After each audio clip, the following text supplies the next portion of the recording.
الحمدللہ رب العالمین، الصلاۃ والسلام علی سید الانبیاء والمرسلین وعلی آلہ واصحابہ اجمعین۔ اعوذ باللہ من الشیطان الرجیم، بسم اللہ الرحمن الرحیم۔ رب اغفر وارحم وانت خیر الراحمین، صدق اللہ مولانا العظیم۔ ناظرین کرام، السلام علیکم ورحمۃ اللہ تعالی وبرکاتہ۔ یونیورسٹی آف صدرن پنجاب ملتان کے اسٹوڈیوز سے شان رمضان کی خصوصی نشریات کے ساتھ میں ہوں آپ کا میزبان سید افتخار علی گیلانی۔ ناظرین، رمضان المبارک کے دوسرے عشرے میں اس وقت ہم جا رہے ہیں، اور رمضان المبارک کے دوسرے عشرے کا جو پیغام ہے وہ مغفرت کا پیغام ہے۔ اللہ تبارک و تعالیٰ نے ہمارے لیے یہ ایک ایسا نیکیوں کا موسم بہار رمضان المبارک کا مہینہ عنایت فرمایا، جس میں ہم جو بھی اعمال کرتے ہیں ان اعمال کا جو اجر ہے وہ کئی گنا تک بڑھا دیا جاتا ہے۔ تو رمضان المبارک کے اس بابرکت مہینے میں اور اس دوسرے عشرے میں آج کے ہمارے پروگرام کا موضوع ہے رمضان المبارک، نیکیوں کا موسم بہار اور عشرہ مغفرت۔ اس اہم موضوع پر گفتگو کرنے کے لیے ہمارے اسٹوڈیوز میں جو مہمان اسکالر موجود ہیں، محترم جناب پروفیسر ڈاکٹر محمد حسین ڈوگر صاحب، آپ legend institute of management sciences میں پڑھاتے ہیں اور ساتھ ساتھ آپ کالم نگار بھی ہیں، اور ایک بہت بڑا اعزاز پروفیسر صاحب کو حاصل ہے کہ آپ صدارتی ایوارڈ یافتہ شخصیت ہیں۔ السلام علیکم ڈاکٹر صاحب۔ وعلیکم السلام ڈاکٹر صاحب۔ ڈاکٹر صاحب، سب سے پہلے تو میں آپ کا بے حد ممنون ہوں کہ ایک اہم موضوع پر گفتگو کے لیے آپ اسٹوڈیو سے تشریف لائے۔ ڈاکٹر صاحب، رمضان المبارک نیکیوں کا موسم بہار ہے، ہمارے ناظرین کو کیا بتائیں گے اس کے بارے میں؟ بسم اللہ الرحمن الرحیم، الحمدللہ رب العالمین، والصلاۃ والسلام علی اشرف الانبیاء والمرسلین۔ سب سے پہلے تو آپ کا شکریہ، آپ نے اس اہم موضوع پر اور اس مہینے میں مجھے مدعو کیا اور چند کلمات کہنے کی توفیق عطا فرمائی۔ اللہ کی طرف سے یہ عنایت ہے اور آپ کی مہربانی ہے، شکریہ آپ کا۔ رمضان یہ رحمتوں کا اور برکتوں کا مہینہ ہے اور نیکیاں سمیٹنے کا مہینہ ہے، اور اس کے 3 عشرے نبی علیہ السلام کی حدیث ہے، فرمایا کہ پہلا عشرہ رحمت ہے، دوسرا عشرہ بخشش اور مغفرت ہے، اور تیسرا عشرہ جہنم سے خلاصی کا ہے۔ تو ہم دوسرے عشرے میں داخل ہو چکے ہیں جو بخشش کا اور مغفرت کا عشرہ ہے۔ اس میں اللہ تبارک و تعالیٰ بڑی کثرت سے اپنے بندوں کو معاف فرماتے ہیں۔ ویسے تو اللہ کی رحمت بے کراں ہے، اس کا کوئی حد اور کنارہ نہیں ہے، لیکن اس عشرے میں خاص طور پر وہ بڑی مقدار میں اور بڑی تعداد میں اپنے بندوں کو معاف فرماتے ہیں۔ تو ہمیں بھی چاہیے کہ ہم ان لمحات کی قدر کریں، ہم ان کو قیمتی بنائیں اور اس میں اپنے رب سے زیادہ بخشش مانگیں، اور بخشش میں ہم استغفار کثرت سے کریں۔ استغفر اللہ ربی من کل ذنب واتوب الیہ۔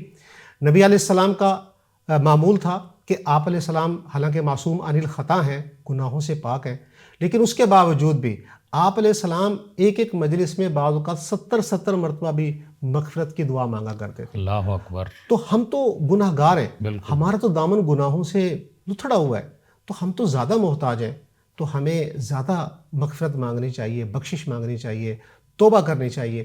اور میں اپنے اسٹوڈنٹس کو بھی کہا کرتا ہوں کہ رمضان میں 2 اوقات کا خاص طور پر خیال رکھیں اور اس میں اپنے رب سے مانگیں۔ ایک سحری کا وقت ہے جو تہجد کا وقت ہے، اس وقت میں اللہ تبارک و تعالیٰ سے مغفرت مانگیں، بخشش مانگیں۔ اللہ اپنے عرش کو بھی پہلے آسمان پر لے آتے ہیں اور اللہ کی طرف سے صدائیں بلند ہوتی ہیں، کوئی ہے مجھ سے بخشش مانگنے والا میں اس کو معاف کر دوں، کوئی ہے مجھ سے گناہوں کی بخشش مانگنے والا، کوئی ہے مجھ سے جہنم سے پناہ مانگنے والا میں اس کو جہنم سے پناہ عطا کر دوں، کوئی ہے مجھ سے جنت کا سوال کرنے والا میں اپنی لامحدود جنت اس کو عطا کر دوں۔ اس وقت اللہ صدائیں بلند ہو رہی ہوتی ہیں اللہ کی طرف سے، اور اگر انسان اس وقت 2 نفل تہجد کی نیت سے پڑھ کر اپنے دامن کو اللہ کے سامنے پھیلا دے اور اللہ سے بخشش مانگے تو کتنی اللہ کی رحمتیں اتریں گی اور اللہ اس بندے کو معاف فرمائیں گے۔ تو اس وقت کی قدر کرنی چاہیے۔ یہ تہجد کا وقت، سحری کا وقت، ہم اٹھتے ہیں روزے کے لیے، سحری کے لیے اٹھتے ہیں، ویسے بھی ہم جاگ رہے ہوتے ہیں، تو کیوں نہ ہم تھوڑا سا پہلے اٹھ جائیں، تو کم از کم 2 نوافل تو ہم پڑھ لیں نا، اس نیت سے، اس ارادے سے، اور بخشش اللہ سے مانگیں۔ اور دوسرا افطاری کا وقت، اس وقت بھی اللہ بھرپور متوجہ ہوتے ہیں روزہ داروں پر. فرمایا کہ روزہ دار افطاری کے وقت جب اللہ سے دعا مانگتا ہے اللہ اس روزہ دار کی دعا کو بھی رد نہیں کرتے, اس کو بھی قبول کرتے ہیں. تو ہم محتاج ہیں, گناہ گار ہیں, تو ہمیں ان 2 اوقات کی قدر کرنی چاہیے اور اللہ سے بخشش اور مغفرت مانگنی چاہیے. جی بالکل محترم جناب پروفیسر محمود حسین ڈوگر صاحب, آپ نے بہت اچھے انداز میں رمضان المبارک اور نیکیوں کے موسم بہار کے حوالے سے, مغفرت کے حوالے سے ہمارے ناظرین کو تفصیل سے بتایا. دیکھیں, رمضان نیکیوں کا موسم بہار ہے. اب یہ روزہ صرف بھوک پیاس کا نام نہیں ہے, روزے کا قرآن کے ساتھ بھی بڑا گہرا تعلق ہے. بالکل. تو اس میں جیسے دن میں اگر روزہ ہے تو رات کو ہم قیام اللیل اگر کرتے ہیں, آپ نے تہجد کے حوالے سے فرمایا, تو ہم کیسے رمضان المبارک میں قرآن کے ساتھ جڑ سکتے ہیں؟ جی اس میں کیونکہ قرآن اور رمضان کی بڑی گہری مناسبت ہے. اللہ نے قرآن میں فرمایا شہر رمضان الذی انزل فیہ القرآن, کہ رمضان وہ مہینہ ہے کہ جس میں ہم نے قرآن پاک کو نازل فرمایا. جی تو کیونکہ اس مہینے میں نزول ہوا قرآن پاک کا, تو قرآن پاک کی ہم تلاوت کثرت سے کریں. اس میں ہم ایک معمول بنائیں کہ ہم نے روزانہ اتنی مقدار میں سپارے پڑھنے, ہم نے 3 پارے پڑھنے یا 4 پارے پڑھنے ہیں. اگر آدمی ایک مقدار متعین کر کے روزانہ اتنی مقدار میں سپارے تلاوت کرے تو رمضان کے اختتام تک اتنے قرآن پاک مکمل ہو جائیں گے. سبحان اگر اللہ. 3 پارے ڈیلی پڑھیں, اور میں سمجھتا ہوں کہ 3 پارے کوئی مشکل نہیں ہے پڑھنا. بالکل. ہم جیسے بہت سے کاموں میں اپنا ٹائم نکالتے ہیں اور بعض اوقات فضول کاموں میں اپنے وقت کو ضائع کرتے ہیں, اسکرولنگ کرتے کرتے وقت کا پتہ ہی نہیں چلتا, گھنٹوں گزر جاتے ہیں ہمارے. تو ہم تلاوت کے لیے 1-1.5 گھنٹہ کیوں نہیں نکال سکتے؟ اچھا پھر اس میں کوئی قید بھی نہیں ہے کہ آپ فلاں وقت میں پڑھیں تلاوت کریں. جب آپ کے پاس فرصت ہو, جب وقت میسر ہو, فجر کے بعد, ظہر کے بعد, عصر کے بعد یا درمیان میں جس وقت بھی وقت میسر ہو تو اس میں قرآن پاک کی تلاوت کریں. اور قرآن کے ایک حرف پڑھنے سے 10 نیکیاں ملتی ہیں, اور رمضان میں یہ ملٹیپلائی ہوتا تھا 70 سے, تو ایک حرف پہ 700 نیکیاں. کتنا اللہ تبارک و تعالیٰ عطا کرنا. یہ تو ہماری اپنی غفلت اور سستی ہے کہ ہم محروم رہ جاتے ہیں, ورنہ اللہ تو لٹا رہے ہوتے ہیں. جیسے ہم بازاروں میں دیکھتے ہیں آخری عشرے میں سیل شروع ہو جائے گی, دکانوں پہ سیل کا مال پڑا ہوگا, اسی طرح پھٹوں پہ لوگ بیچ رہے ہوتے ہیں اور سیل کا بورڈ لگا ہوتا ہے جی خریدیں. تو اللہ کی طرف سے نیکیوں کی سیل لگی ہوئی ہے. سبحان اللہ. اب خریدنے والے, حاصل کرنے والے, وہ اگر محتاج رہ جائیں, وہ اگر محروم رہ جائیں تو پھر اس کی اپنی محرومی ہے. اللہ تو عطا کرنے پہ تیار ہے, وہ تو آمادہ ہے. تو ان لمحات کی قدر کریں اور اللہ تبارک و تعالیٰ کی طرف متوجہ ہوں. اور قرآن پاک یہ ایسا کلام ہے کہ اگر ہم چاہیں کہ ہمارا رب ہم سے کلام کرے, ہمارا رب ہم سے بات کرے, تو فرمایا کہ تم قرآن پاک کو کھول کے پڑھ لیا کرو, قرآن کی تلاوت کر لیا کرو, گویا رب تمہارے ساتھ بات کر رہے ہیں. سبحان اللہ. تو قرآن پاک کی تلاوت اس کا معمول بنائیں. قیام اللیل میں, تہجد میں, اور اسی طرح تراویح کے اندر قرآن پاک سنیں, اور نوافل میں, اور دیکھ کر جو ہے وہ ناظرہ قرآن پاک ضرور پڑھنا چاہیے, کیونکہ اس میں پڑھنے کا بھی اجر ملے گا اور دیکھنے کا بھی اجر ملے گا, دوہرا ہو جائے گا. جی پروفیسر صاحب ماشاءاللہ بہت عمدہ انداز میں آپ نے رمضان اور قرآن کے تعلق کو بیان فرمایا.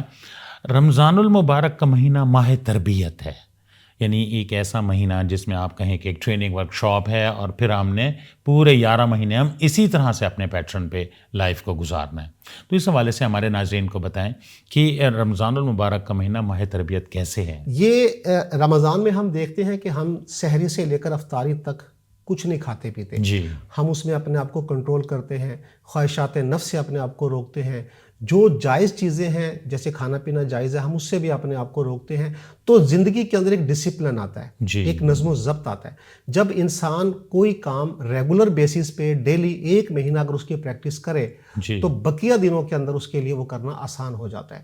اور پھر اگر ہم اس مہینے کے فیوز و برکات کو مزید سمیٹنا چاہتے ہیں اور اپنی زندگی کے اندر ایک ڈسپلن اور نظم و ضبط لانا چاہتے ہیں اور اپنی زندگی کو باقی ایام کے اندر بھی اچھا بسر کرنا چاہتے ہیں, تو پھر ہم روزے کے جو مقاصد ہیں اور روزے کا جو شریعت اسلامیہ نے اور رسول اللہ صلی اللہ علیہ وسلم نے جو ہمیں تربیت کی اور جو ہمیں بتایا, اگر ہم ان چیزوں کو فالو کریں گے تو پھر ہم وہ ثمرات حاصل کر سکتے ہیں. روزہ محض کھانا پینا چھوڑ دینے کا نام نہیں ہے کہ انسان صبح سے شام تک بھوکا رہے, نہیں. آنکھ کا بھی روزہ ہے. آنکھ کا روزہ کیا ہے کہ انسان اس آنکھ سے غلط چیز نہ دیکھے. کان کا بھی روزہ ہے. کان کا روزہ کیا ہے کہ انسان اس کان سے غلط سماعت نہ کرے. ہاتھوں کا بھی روزہ ہے. ہاتھ کا روزہ کیا ہے کہ انسان ان ہاتھوں کو غلط استعمال نہ کرے. پاؤں کا بھی روزہ ہے.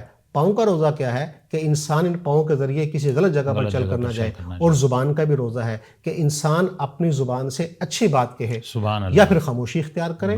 جب انسان اس انداز میں روزہ رکھے گا اور اس کی پوری باڈی وہ روزے میں ڈھل جائے گی، اس قالب کے اندر ڈھل جائے گی، تو میں نہیں سمجھتا کہ 1 مہینے کے بعد پھر باقی 11 مہینوں کے اندر اس کے لیے اس طرح زندگی گزارنا مشکل ہو جائے، بہت سہل اور آسان ہو جائے گا، بشرطے کہ ہم ان چیزوں کو فالو کریں۔ اور ہم رمضان میں دیکھتے ہیں کہ ہم خود بھی کوشش کرتے ہیں کہ ہم لغویات نہ بولیں، ہم اپنی زبان کو کنٹرول کرنے کی کوشش کرتے ہیں، ہم اپنی آنکھوں کو کنٹرول کرنے کی کوشش کرتے ہیں، ہم اپنے کانوں سے بری بات سننے سے کوشش کرتے ہیں کہ بچیں، ہم اپنے ہاتھوں سے برا کام، برے چیز کرنے سے ہم اپنے آپ کو روکنے کی کوشش کرتے ہیں۔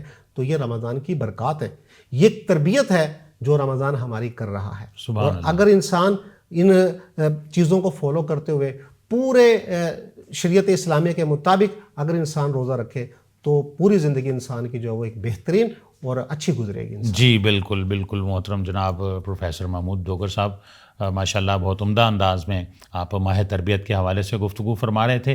آخر میں ہمارے ناظرین کو رمضان المبارک کے نیکیوں کے موسم میں بہار کے حوالے سے کوئی پیغام عنایت فرما دیں۔ جی میں یہاں پر رسول اللہ صلی اللہ علیہ وسلم کی حدیث کوٹ کروں گا۔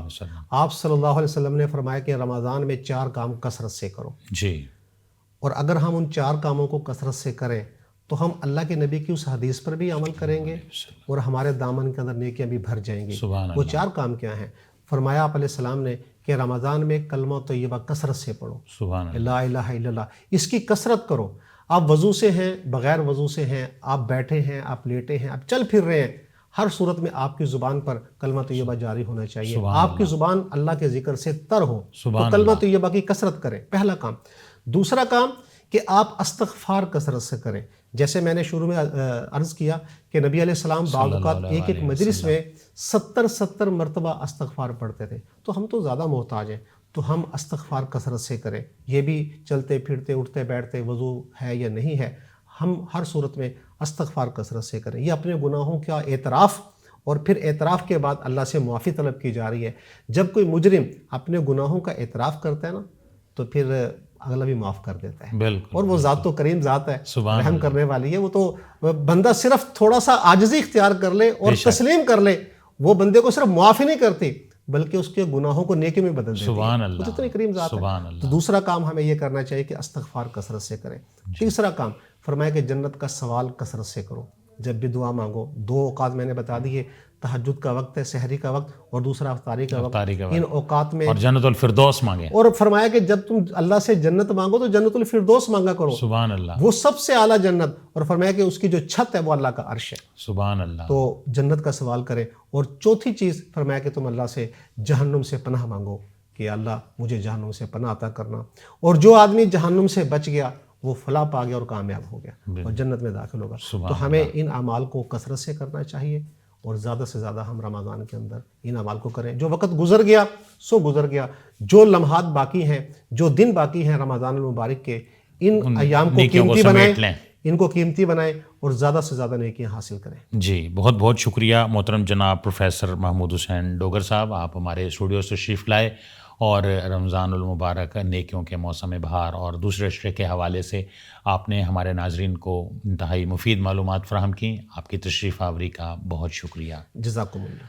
ناظرین اکرام، پروگرام آپ نے ملاحظہ فرمایا، رمضان المبارک نیکیوں کا موسم بہار، ابھی یہ دوسرا عشرہ جاری ہے، اور اس دوسرے عشرے میں اب رمضان دیکھیں تیزی سے گزر رہا ہے، ہمارے پاس اب تھوڑے ہی لمحات رہ گئے ہیں، لہٰذا ہم ان لمحات کو قیمتی جانیں اور زیادہ سے زیادہ ذکر اذکار کریں، اور زیادہ سے زیادہ ہم اعمال کریں، اور اس کا جو اجر ہے وہ ہم سمیٹیں۔